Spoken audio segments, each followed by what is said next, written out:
Light के जरिए जरे आवाज दाहिन तो उन जो गुजर बैतुल्लाह जे मथों थींदो आहे साजे करे जो इहो धरती जो विच आहे धरती जो मर्कज़ सेंटर आहे सुभान अल्लाह ऐं सिज हलंदो आहे त उन्हारे में सिज जे उभरण जी जाइ जुदा है सियारे में जुदा है कि न उभरंदो आहे सिज चवंदा आहियूं ओभर में उभरे थो पर उभरण में उन जूं हदूं ऐं उन जा दायरा ऐं उन जूं जायूं जुदा जुदा आहे कि न वरी लहण चवंदा आहियूं सिज लहे थो ओलह ॾे पर जेॾी महिल लहंदो आहे न मुंहिंजा सोना निंड त न कजे कीअं न कर सिज लहंदो ओलह ॾे आहे पर उन जे लहण जूं जायूं जुदा जुदा आहिनि जीअं वक़्तु गुज़रंदो आहे जनवरी फरवरी मार्च अप्रैल मई जून जुलाई सिज हीअं मुख़्तलिफ़ ज़ावियनि तां उभरंदो आहे पोइ आख़िरी जिथों लथो आख़िरी जिथों हिन पासे ॾे लथो विच में सॾिबो आहे मग़रिबैन यानी ॿ मग़रिब आख़िरी सिज लहण वारी जाइ हिन पासे ॾों ॾखण वारे पासे ॾों उत्तर वारे पासे ॾों इन तरह सां मशरिक़ आहिनि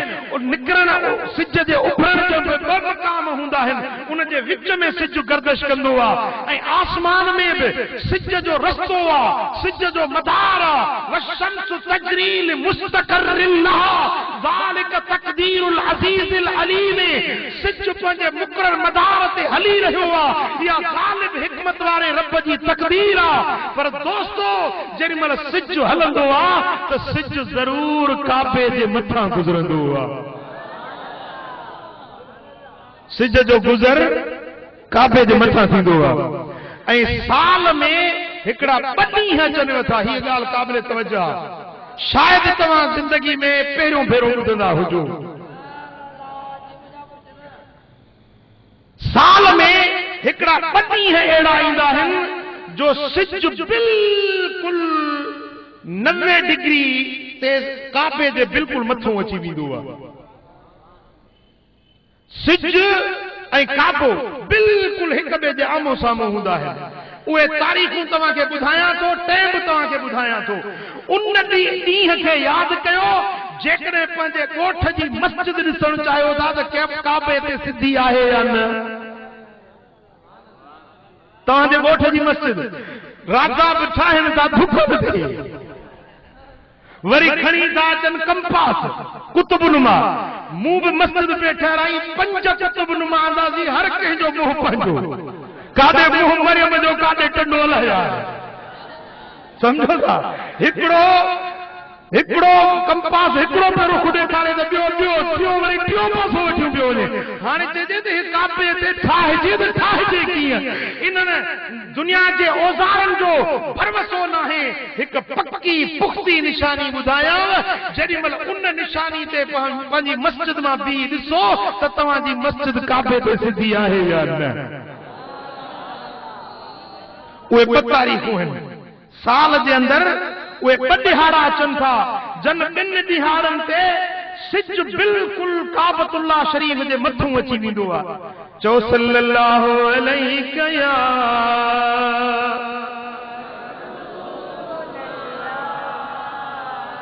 28 मई वक्त 12:17 28 मई वक्त 12:17 सऊदी जिथे काबो आहे उन मुताबिक ऐं असांजो वक्त ऐं सऊदी जे वक्त में 2 कलाकनि जो फ़र्क़ु आहे उते 12 थिया हूंदा त असां वटि 2 कलाकनि जो फ़र्क़ु आहे त सऊदी में जेकॾहिं को ॾिसणु चाहे त उन जे लाइ 12:17 पर जे पाकिस्तान में ॾिसणु चाहियो त 2:17 ते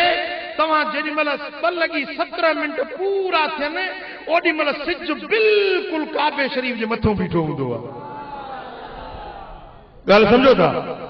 उन वक़्त में तव्हां पंहिंजी मस्जिद खे ॾिसी सघो था त तव्हांजी मस्जिद काबे जे रुख ते पूरी आहे या न आहे उन वक्त में जेकी भी दुनिया जा खंड हैं ओभर पासे या ओलह पासे एशिया खंडा अमेरिका खंडा यूरोपा ऑस्ट्रेलिया है विंदे हेडो ओभर ने फिलिपाइन ताई ओलह ने विंदे आखिरी छेड़न ताई मुझा दोस्तों जिते जिते धरती आ हर धरती जे कुंड कुड़छ में यो उन वक्त में सिज काबतुल्लाह शरीफ जे मथों अची विंदो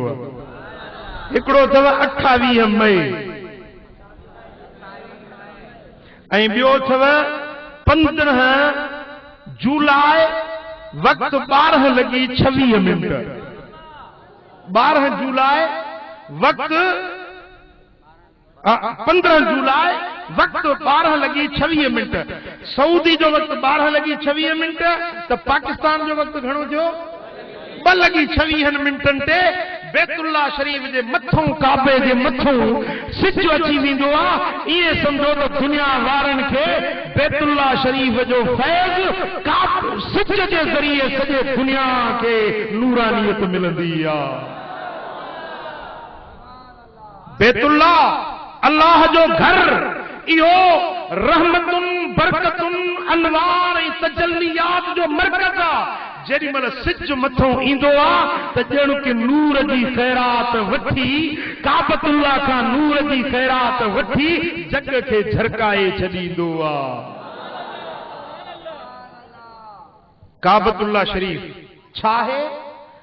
असां त ये समझो आहे त बैतुल्लाह याद आने मुंह करे नमाज पढ़नी आ नमाज पढ़ंदा आहियूं चवंदा आहियूं नियत कयां तो नमाज 4 रकातूं नमाज फर्ज़ सोमानी पढ़ा खुदा का मुंह चो काबतुल्लाह शरीफ रे पढ़ा खुदा करण अल्लाह अकबर ठीक है ना तवा नियत कई समझो तो काबे रे मुंह करे था पढ़ो पर इन काबे की हकीकत छा है छो मुसलमान काबे रे मुंह करे नमाज पढ़न था इन काबे में राज केड़ो आ असा बुतन जा पुजारी नहीं असा पत्थर जा पुजारी नहीं चो असा वहदहु ला शरीक रब जा पुजारी आयो जेकॾहिं असां काबे जे मुंह करे नमाज पढ़ूं था खुदा जी इज्जत जो कसम आहे असां काबे में इन पत्थर जे ठहियल भितियुनि ऐं दीवारुनि खे सजदो न कंदा आहियूं पर काबे जे अंदरि हिकु राज़ आहे हिकु हक़ीक़त आहे जे हक़ीक़त खे असां सजदो कंदा आहियूं काबो पत्थर जो ठहियल आहे उनजे मथां छत पियल आहे उन ते कपड़े जो गिलाफ चढ़ियल आहे मुसलमान कदे भी काबे जा पुजारी न आहिनि पर काबे जे रब जा पुजारी आहिनि बैत जा पुजारी न आहिनि रब्बुल बैत जा पुजारी आहिनि जेको मालिकुल मुल्क आहे ज़ुल जलाल वल इकराम आहे उन रब जी ज़ात जा जलवा इन काबे जे ज़रिए दुनिया ते फैलदा आहिनि रब्बे कायनात फरमायो मुझे मालिक करीम पंजे कुरान में इन काबे की वाखाण कंदे फरमायो इन अव्वल बैतिन वुदिया लिन्नास पहिरियों घर जेको माण्हुनि जे लाइ ठाहियो वियो इबादत जे लाइ लल्लज़ी बिबक्का वो इहो घर अथव जेको मके में आहे किथे आहे मुबारकन व हुदन लिल आलमीन इहो बरकतुनि वारो आहे ये घर का मामूली शे ना है ये बरकतुन वारो आ चाहे बरकतुन वारो आ हाने इने बरकत मा मकसद त इन मा बरकतूं फैल बियूं हैं इन मा बरकतूं फैल बियूं हैं जीअं असां चवंदा त ही लाइट नूर वारी आ लाइट बरे थी लाइट नूर वारी आ त लाइट जो नूर लाइट के पान के फायदो न दींदो आ बल्कि उन जो फैज़ पकड़बो आ जिते भी लाइट बरंदी आ हर जाए ते रोशनी सुहाव थी वेंदो आ अब समझी दा गल त इन काबे शरीफ के रब बरकत वारो कयो आ उन बरकत जी काबे के केड़ी जरूरत आ जेके काबे वट अचन था उहे बरकतन जो झोलियूं भरे मोटन था रुगे बरकत न पर हुदन लिल आलमीन सभिनी जहानन जे लाइ हिदायत जो सरचश्मो इहो काबो आहे हुदन लिल आलमीन लिल मुस्लिमीन न लिल अर्द न लिल समाए न अल्लाह ताला पंहिंजे लाइ फरमायो त अल्हम्दुलिल्लाह रब्बिल आलमीन, सब तारीफ़ूं अल्लाह जे लाइ आहिनि जेको आलमीन जो रब आहे। आलमीन जो रब अल्लाह हुआ। ऐं मदीने वाले साईं जे लाइ रब फरमायो वमा अरसलनाका इल्ला रहमतन लिल आलमीन, न मोकिलियोसीं हबीब तोखे मगर आलमीन जे लाइ रहमत बणाए मोकिलियोसीं। अल्लाह रब्बुल आलमीन आहे, मदीने वारो साईं रहमतुल लिल आलमीन आहे, ऐं काबो हुदन लिल आलमीन आहे। जैसी तई खुदा जी खुदाई आ, जैसी तई खुदा जी बादशाही आ, जैसी तई रब करीम जो जहान आ, जैसी तई रब जी हुकूमत आ, उन जाइ ते जेकी मखलूक रसे थी वसे थी रहे थी उन्हनि सभिनी जे लाइ हिदायत जो सरचश्मो। सुभान अल्लाह। वरी ॿी जाइ ते रब फरमायो जअलल्लाहुल काबतल बैतल हराम क़ियामन लिन्नास। असां रब जो फरमाए त अल्लाह ताला काबे बैतुल इज्जत वारे घर खे सभिनी माण्हुनि जे क़याम जो ज़रियो बणायो आहे। क़ाबिल तवज्जो ॻाल्हि आहे। माण्हुनि जो क़याम, माण्हुनि जो दुनिया में जीअण, दुनिया में रहण,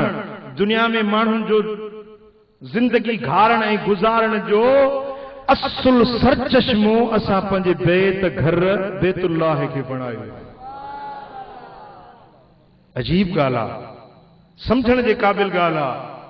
असां त सम्झोसीं त इहो पत्थरनि जो ठहियल काबो आहे, पर रब जो फरमाए त सभिनी इंसाननि जो जियापे जो दारो मदार इन काबे ते आहे। ऐं जॾहिं इहो काबो क़यामत तॾहिं थींदी जॾहिं काबो खजंदो क़यामत अची वेंदी। जेसीं काबो हूंदो तेसीं ताईं क़यामत न ईंदी। काबो धरती तां खजंदो क़यामत अची वेंदी। मुंहिंजा दोस्तो, दुनिया वारनि जो हाणे ॾिसो रब करीम तो फरमाए त क़यामन लिन्नास, माण्हुनि जे क़याम जो ज़रियो असां बैतुल्लाह शरीफ खे बणायो। लिन्नास, माण्हुनि जे लाइ। उन्हनि माण्हुनि में रुगे मुस्लमान माण्हू न आहिनि, हिंदू, काफर, गैर मुस्लिम, सिख, ईसाई, कोली, मेघवार सब इंसान आहिनि न। रुगे इन काबे जो फैज़ मुसलमाननि खे नथो मिले, पर जे हिंदू ऐं काफर बि जग में जहिड़ा आहिनि त काबे जे फैज़ जे ज़रिए जहिड़ा। अरे काबे जो फैज़ त ॾिसो मञण वारनि खे त मिले थो, पर जेके न मञण वारा आहिनि उहे बि काबे जे ज़रिए ई ज़िंदा रहिया पिया आहिनि। सुभान अल्लाह। अगते मुझे रब करीम टी जाइ ते पंहिंजे क़ुरान में बयान फरमायो व इज़ जअलनल बैत मसाबतल लिन्नास व अमना। ओ मुझा महबूब याद कर उन घड़ी के जॾहिं असां बैतुल्लाह खे मोटी मोटी अचण जी जाइ बणायोसीं माण्हुनि जे लाइ। ओ मुझा सोना नबी वो वक्त याद कर जॾहिं महिल मूं रब इहो फ़ैसिलो कयो त इन काबे खे माण्हुनि जे लाइ मोटी अचण वरी वरी पलटी वापसि अचण वारी जाइ बणाईंदुसि। व अमना, ऐं अमन जो ज़रियो इन काबे खे मां रब पियो बणाया। माण्हुनि जे मोटण जी जाइ, माण्हुनि जे वरी वरी वापसि अचण जी जाइ काबे खे बणायुमि, ऐं माण्हुनि जे अमन जो ज़रियो इन काबे खे बणायुमि। हबीब इहा ॻाल्हि यादि अथई? जॾहिं मूं रब इहो फ़ैसिलो कयो इहा ॻाल्हि यादि अथई? रब जो फरमाए त माण्हुनि जे लाइ मसाब, हिन बैत खे मसाब बणायोसीं। मसाब जे बारे में मुफस्सिरीन किराम लिखियो, इमाम बग़वी शरह सुन्नह में लिखे तो मसाबन ऐ मआदन यस्दुरून अन्हु व यसूबून इलैहि, यानी यरजिऊन इलैहि। मसाबा उन्हें के सरबो आ जिंदे माण्हू वरी वरी मोटी अचे। वरी वरी माण्हू मोटी कहिड़ी जाइ ते वेंदो आहे जिते ज़रूरत पवंदी आहे। अबा जे ज़रूरत न पवे त माण्हू वेंदो न जाइ ते ॻाल्हायो माण्हू इंसान अथव लालची इंसान खे जिते का हासिला थींदी आहे काठियावाड़ी मुंहिंजा मेज़बान आहिनि नाराज़ न थियनि काठियावाड़ी खे पोइ पुछनि त जन्नत में वेंदी या जहन्नम में चई जिते 2 पैसे जो फ़ाइदो हुजे नालो काठियावाड़ी जो पर आहियूं सभई इंसान आहिनि सभिनी इंसाननि जी आदत आहे नालो काठियावाड़ी जो हले पर सभु माण्हुनि जी आदत इहा आहे जो माण्हू उते वेंदो आहे जिते उनखे 2 पैसे जो फायदो मिलंदो उन जाइ ते वेंदो मुंहिंजा दोस्तो बग़ैर नफ़े जे बग़ैर फ़ाइदे जे माण्हू उन जाइ ते वरी न वेंदो आहे हिकिड़ो भेरो वियो नफ़ो न मिलियो ॿियो भेरो वियो फ़ाइदो न मिलियो वरी न वेंदो वरी उन जाइ ते विख न भरींदो पर वरी वरी मोटी उते वेंदो जिते माण्हू खे फ़ाइदो मिलंदो आहे रब तो फरमाए त माण्हुनि जे मोटण जी जाइ इहो काबो बणायो अथमि छो त माण्हुनि खे फैज़ रूहानियत रहमत बरकत इन जाइ तो मिले थी इन जे करे माण्हुनि जे मोटण जी जाइ बैतुल्लाह खे बणायो अथमि सुभान अल्लाह इमाम शाफ़ी तो फरमाए त अल मसाबा फी कलाम अल अरब अल मौज यसूब अन्नास इलैहि व यऊदून इलैहि बाद ज़हाब अनहु व कद युकाल साब इलैहि यानी इज्तमा अलैहि इमाम शाफ़ी तो फरमाए मारिफत सुनन वल आसार वारो रिवायत तो आणे त मसाबह सरबो आहे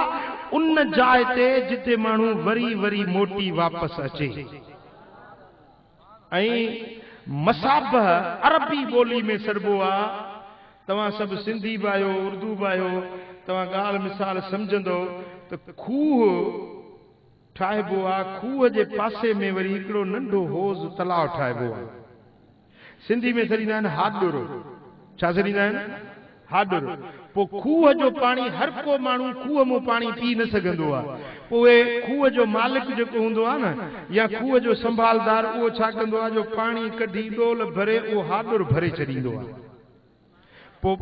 इंसान ईंदा जानवर ईंदा पखी ईंदा चौपाया ईंदा उहो जेको पासे में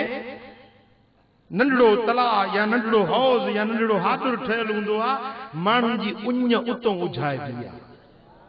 ॻाल्हि सम्झो था पोइ उन जाइ ते जिते पाणी उन खूह जे पासे में नंढड़ो हाॾुर ठहियल हूंदो आहे पोइ पखीअड़ा बि वरी वरी उते ईंदा ॿकरियूं बि वरी वरी उते ईंदियूं इंसान बि वरी वरी उते ईंदा जंहिंखे उञ लॻंदी सो डोड़ी वेंदो उन हाॾुर ते त मां पंहिंजी उञ उझायां हाणे इन हाॾुर खे अरबी में सरबो आहे मसाब छा सरबो आहे मसाब इहा है मसाब यानी जिते माण्हू अचे उञ उझाइनि रब तो फरमाए त इज़ जअलनल बैत मसाबतल लिन्नास हबीब याद करो आ घड़ी जॾहिं मूं रब इन बैतुल्लाह खे मसाब बणायो हो जो माण्हू मोटी अचे पंहिंजी उञ इते उझाइनि था सुभान अल्लाह सुभान अल्लाह टंडे वारा वञी हिकिड़ो भेरो दिल सां मोहब्बत सां वञी काबे जो दीदार त करे आ फैज़ रब जो आ बरकत रब जी आ मालिक रब आ पर उन वंडण जी जाइ मसाबह बणायो आ पंहिंजे बैतुल्लाह शरीफ खे पंहिंजे काबे खे रब करीम मसाबह बणायो आ त ए उञारा अचो ए बुखारा अचो ए मरीज़ अचो शफा जो दर इहो आ ए दर्दमंद अचो दर्द इते लहंदा गुनहगार अचो गुनाह इते मेटबा ए मुसीबतुनि जा मारिया अचो मुंहिंजे घर बैतुल्लाह में मुसीबतुनि का शफा दर्दन जी दवा परेशानियुनि जो इलाज जो कुझु मिलंदो सो मुंहिंजे मसाबह काबे शरीफ वटि मिलंदो सुभान अल्लाह सुभान अल्लाह साईं 4-5 साल पहिरीं जी ॻाल्हि आहे मां पाण मके शरीफ में हुयुसि हिकिड़ो माण्हू हुयो मगरिब मुल्क मगरिब अरब मुल्क आहे मगरिब मुल्क उतों जो हिकिड़ो माण्हू हुजे सो उन जा खीसे में को $5000 रखियल आहे उहे रशा भीड़ आहे उन में किरी पिया $5000 हुन जेको ख़र्चो ॿार हुया बचड़ा हुया उन जो सॼो ख़र्च उहे पैसा हुन जे खीसे में हुया बटू में बटू खीसे में पियो खुदा जी कुदरत वो उन जो किरी पियो असा उते हुयासीं जन दोस्तन ॾिठो उन्हनि मूंखे पाण ॿुधायो चईसीं वो जेॾीमहिल उन जो बटू किरी पियो अचे बैतुल्ला शरीफ जे गिलाफ में हथ विधई बैतुल्ला शरीफ जे कारे जुब्बे में हथ विझी चई त मुंहिंजा मालिक ओ मुंहिंजा रब करीम तुंहिंजे घर में मुंहिंजा $5000 विया आहिनि मूंखे भरे ॾे मां काॾे वेंदुसि परदेसी कंहिंखो घुरंदुसि घर तुंहिंजो आहे न तुंहिंजे बैत में आयो आहियां न मुंहिंजा पैसा विया आहिनि मूंखे तूं भरे ॾे न हथ विझूं बीठो आहे हथ न कढंदुसि जेसीं $5000 न मिलंदा टंडे वारा यकीन बेड़ो हुजे न असा दुआ गुरु दादा अल्लाह अल्लाह ॿुधंदो अलाए कोन अल्लाह के घणा कम आहिनि ॿुधंदो अलाए कोन न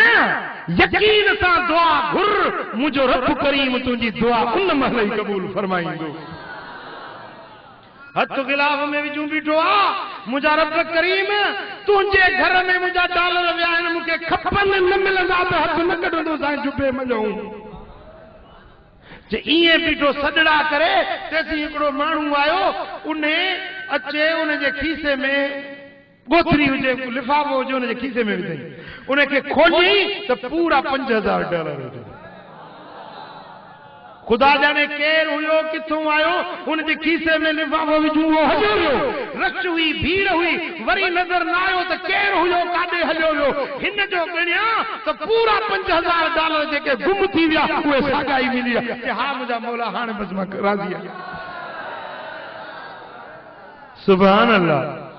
सुभान अल्लाह इन बैतुल्ला शरीफ जी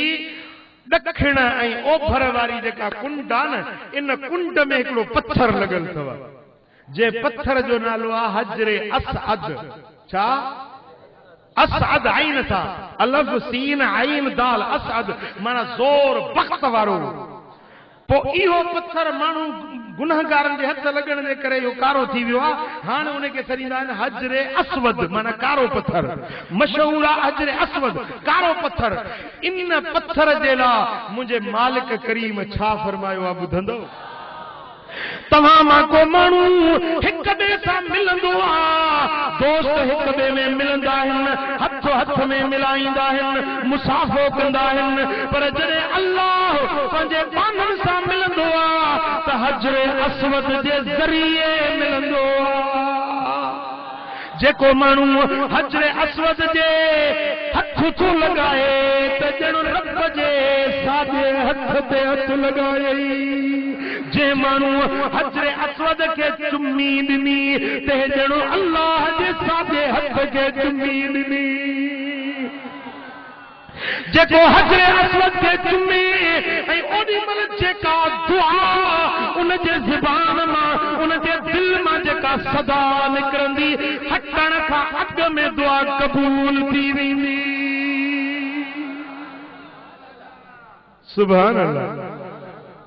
सुभान अल्लाह हजरत सैयदना उमर फारूक आजम काबे जो तवाफ पियो करे तवाफ कंदे ऐं हजरे असवद खे चुमी रब जल असां सभिनी खे इहा सादत नसीब करे सुभान अल्लाह भला जे पहुची न सघे न रुगे परे खां हीअं इशारो करे ते बिस्मिल्लाह अल्लाहु अकबर हथ सॼे हथ हीअं सिधो करे बिस्मिल्लाह अल्लाहु अकबर पोइ हीअं करे सुभान अल्लाह इनखे सरबो आहे इस्तिलाम छा सरबो आहे इस्तिलाम जेकॾहिं काबे खे चुमियई या परे खां इस्तिलाम कयई त ॼण अल्लाह जे साॼे हथ खे चुमी ॾिनई ऐं अल्लाह जा ॿई हथ साॼा आहिनि पोइ साईं फरमाइनि था त हज़रत उमर फारूक रज़ी अल्लाह ताला अन्हु काबे जो तवाफ करे ऐं हजरे असवद खे छा कयो चुमी ॾिनी चुमी ॾेई ऐं चए थो या हजर अंतल हजर ला तनफा वला तदर ए पत्थर तू पत्थर आहीं न नफ़ो ॾींदे न नुक़सान ॾींदे खुदा जो कसम तोखे न चुमा हां जे मुंहिंजो मिठो मुहम्मद न चुमई हां जे महबूब न चुमन हा तो मां भी न चुमाए हाँ, पर हिन जे लाइ तो चुमाए जो मदीने वारे मीर चुमियो। हाणे एसी ताईं त रिवायत सभु को बयान कंदो आहे, पर अॻिते रिवायत बयान करण को कन माण्हुनि खे वरी विछूं खाईंदो आहे। अरे अॻिते बि त रिवायत जा लफ़्ज़ आहिनि, उहा बि त पढ़ो न। जेॾीमहिल हज़रत उमर इहे लफ़्ज़ चया त पुठियों मौला अली बचे पियो, हज़रत हैदर करार बचे पियो तवाफ़ में। जेॾीमहिल हज़रत उमर चयो त ए पत्थर तूं पत्थर रही, न नफ़ो ॾींदे न नुक़सान ॾींदे, न चुमाए हा जे मुंहिंजो मिठो मोहम्मद न चुमई हा। जेॾीमहिल हज़रत उमर इहे लफ़्ज़ चया त हज़रत अली हक़ल कई, ओ उमर ही छा थो चईं? मूं पाण मदीने वारे मीर खां ॿुधो हुयो, साईं फरमाइनि पिया त जॾहिं क़यामत जो ॾियारो थींदो, हजरे अस्वद ईंदो, इन खे ॻाल्हाइण जी ज़बान हूंदी, हजरे अस्वद खे ॿ चप हूंदा,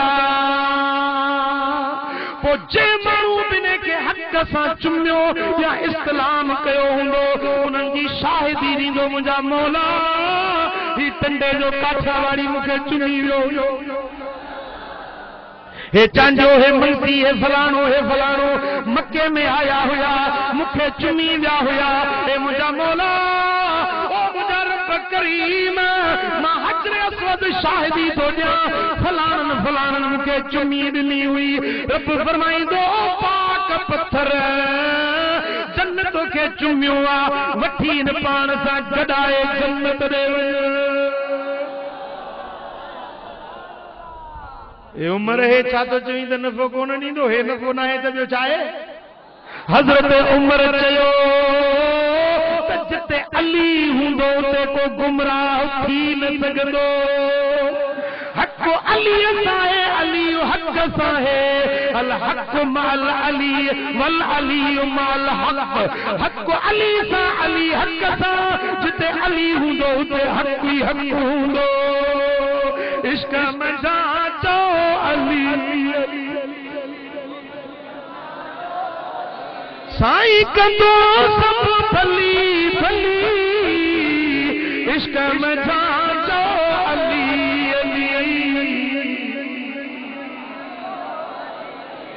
शेरे खुदा जो शान निरालो, शेरे खुदा जो शान निरालो, उंदायुने जो आहे उजालो, वारिस आहे वली वली। इश्क में जाचो अली बदमाचो अली अली, शेरे खुदा जो शान न जाने, दोज़ख दे उहो जल्दी पलाणे, मरंदो मुनाफ़िक़ रुली रुली, मरंदो। इश्क में जान